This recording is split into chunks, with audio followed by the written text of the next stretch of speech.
প্রশ্ন ১ জান্নাতের প্রধান পাহারাদার বা গেটকিপার ফেরেশতার নাম কি? ক হজরত মিকাইল আলাহিসাল্লাম, খ হজরত রিজওয়ান আলাহিসাল্লাম, গ হজরত মালিক আলাহিসাল্লাম।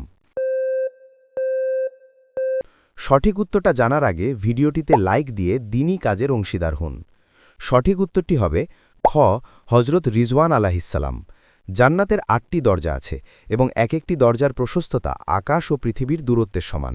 কিয়ামতের দিন যখন মুমিনরা জান্নাতের সামনে যাবেন তখন ফেরেশতা রিজওয়ান আলাহিসাল্লাম তাদের হাসি মুখে অভ্যর্থনা জানাবেন। নবীজি প্রথম ব্যক্তি হবেন যিনি জান্নাতের দরজায় কড়া নাড়বেন এবং তার সম্মানেই প্রথম জান্নাত খোলা হবে। প্রশ্ন ২ নমরুদ যখন হজরত ইব্রাহিম আলাহিসাল্লামকে বিশাল আগুনে নিক্ষেপ করেছিল তখন একটি ছোট্ট পাখি ঠোঁটে করে পানি এনে কি করছিল? ক নিজে পানি পান করছিল, খ আগুন নেভানোর চেষ্টা করছিল, গ অন্যদের পানি দিচ্ছিল। আপনি যদি সত্যি ইসলাম সম্পর্কে আরও জানতে চান তাহলে চ্যানেলটাকে সাবস্ক্রাইব এবং পেজটাকে ফলো করুন। সঠিক উত্তরটি হবে খ আগুন নেভানোর চেষ্টা করছিল। সেই বিশাল আগুন নেভানোর ক্ষমতা ওই ছোট্ট পাখির এক ফোঁটা পানির ছিল না।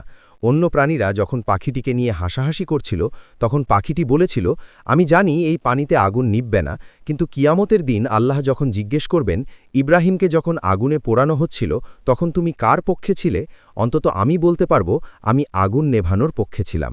ঠিক একইভাবে ব্যাঙও মুখে পানি নিয়ে আগুন নেভানোর চেষ্টা করেছিল। প্রশ্ন ৩ নবীজি কোন সাহাবীর ব্যাপারে বলেছিলেন যে সে একা পথ চলে, একাই মৃত্যুবরণ করবে এবং কিয়ামতের দিন একাই উঠবে? ক হজরত আবু বকার রাদিয়াল্লাহু, খ হজরত আবু জার গিফারি রাদিয়াল্লাহু, গ হজরত বিলাল রাদিয়াল্লাহু। উত্তরটি জানার আগে ভিডিওটি শেয়ার করুন। একটি ভালো কথা শেয়ার করাও সাদাকা। এই জ্ঞানটি শেয়ার করে আপনিও সাদাকা জারিয়ার অংশীদার হন। আপনার হয়তো একটি শেয়ার হাজারো মানুষকে সঠিক পথে আনবে। উত্তরটি হবে খ হজরত আবু জার গিফারি রাদিয়াল্লাহু। আবু জার গিফারি রাদিয়াল্লাহু ছিলেন ইসলামের চতুর্থ বা পঞ্চম মুসলমান।